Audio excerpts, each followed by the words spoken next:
Je voudrais en savoir plus sur Melchizedek, ce personnage qui apparaît subitement auprès d'Abraham. Les deux seuls versets citant son nom dans l'Ancien Testament sont Genèse 14 verset 18. Melchizedek, roi de Salem, fit apporter du pain et du vin, il était sacrificateur du Dieu Très-Haut. Psaume 110 verset 4. L'Éternel l'a juré, et il ne s'en repentira point, tu es sacrificateur pour toujours, à la manière de Melchizedek. Voyons le passage complet de la Genèse 14 verset 17. Après qu'Abram fut revenu vainqueur de Kedorlaomé et des rois qui étaient avec lui, le roi de Sodome sortit à sa rencontre dans la vallée de Chavé, qui est la vallée du roi. 18. Melchizedek, roi de Salem, fit apporter du pain et du vin, il était sacrificateur du Dieu Très-Haut. 19. Il bénit Abram, et dit, béni soit Abram par le Dieu Très-Haut, maître du ciel et de la terre. 20. Béni soit le Dieu Très-Haut, qui a livré tes ennemis entre tes mains. Et Abram lui donna la dîme de tout. Nous sommes dans un environnement totalement païen, et voici que surgit, tout à fait inattendu, un roi sacrificateur, venant de Salem, la future Jérusalem, voire plus bas, qui révèle à Abraham un autre attribut de l'Éternel, il est le Dieu Très-Haut, El Elyon. En plus, les nombreuses références qu'on trouve dans l'Épître aux Hébreux justifient que l'on étudie ce sujet à fond, car ces déclarations sont surprenantes. Hébreux 5 verset 6. Comme il dit encore ailleurs, tu es sacrificateur pour toujours, selon l'ordre de Melchizedek. Hébreux 5 verset 10. Dieu l'ayant déclaré souverain sacrificateur selon l'ordre de Melchizedek.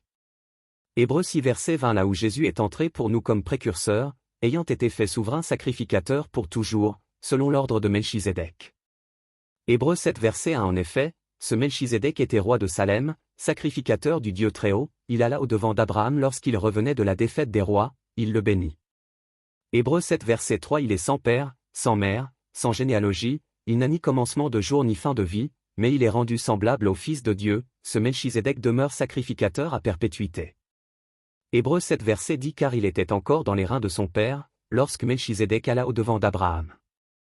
Hébreux 7 verset 11. Si donc la perfection avait été possible par le sacerdoce lévitique, car c'est sur ce sacerdoce que repose la loi donnée au peuple, était-il encore nécessaire qu'il paraisse un autre sacrificateur selon l'ordre de Melchizedek, et non selon l'ordre d'Aaron? Hébreux 7 verset 15. Cela devient plus évident encore, quand il paraît un autre sacrificateur à la ressemblance de Melchizedek.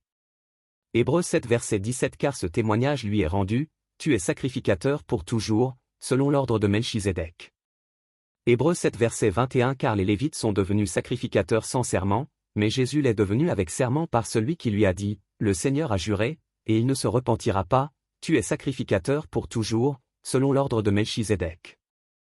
Melchizedek est un type de Christ, le roi sacrificateur. Ce type s'applique strictement à l'œuvre de Christ ressuscité. Melchizedek ne présente que les symboles mêmes du sacrifice, le pain et le vin. La phrase biblique, selon l'ordre de Melchizedek, Psaume 110 verset 4, Hébreux 5 verset 5 à 6 se réfère à l'autorité royale et au sacerdoce éternel de Christ. Hébreux 7 verset 23.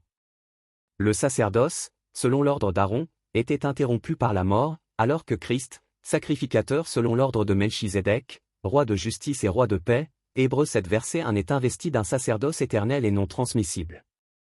Néanmoins le sacerdoce selon l'ordre d'Aaron préfigure Jésus-Christ s'offrant lui-même comme sacrifice pour le péché. Salem. Voilà la première mention de Jérusalem dans la Bible. Des tablettes découvertes à Tel el-Amarna, en Égypte, ont confirmé son existence à cette époque reculée.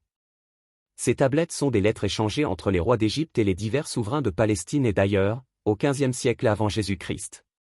Dieu Très-Haut, Eb. El Elyon. Elyon signifie le plus élevé, El Elyon, Dieu plus élevé. La première mention de ce nom, v. 18, révèle ses diverses significations. Abraham, au retour de sa victoire sur la confédération des rois, Genèse 14 verset 1 à 17 rencontre Melchizedek, roi de Salem, le sacrificateur du Dieu Très-Haut, El Elyon. Celui-ci bénit Abraham au nom d'El Elyon, maître du ciel et de la terre. Le patriarche est profondément impressionné par cette révélation. Non seulement il offre d'emblée à Melchizedek la dîme de tout le butin, mais il décline la proposition du roi de Sodome qui veut se l'attacher. Nous apprenons ainsi a. Qu'un roi n'appartenant pas à l'ethnie d'Abraham, Melchizedek, connaissait l'Éternel, Yahvé, sous le nom de Dieu Très-Haut et Elyon. B. Que ce roi était sacrificateur du Dieu Très-Haut. C. Que la caractéristique du Dieu Très-Haut était de posséder le ciel et la terre. Dans le cadre de cette révélation du Dieu Très-Haut accordée à un étranger, il est écrit que le Très-Haut donna un héritage aux nations, aux païens, quand il sépara les enfants des hommes. De 32, 8. Comme maître du ciel et de la terre, le Dieu Très-Haut manifeste et exerce son autorité dans deux domaines, lisez ses références. A. L'autorité céleste des Élions, Daniel 4 verset 35,37, Matthieu 28 verset 18. B. L'autorité terrestre des Élions.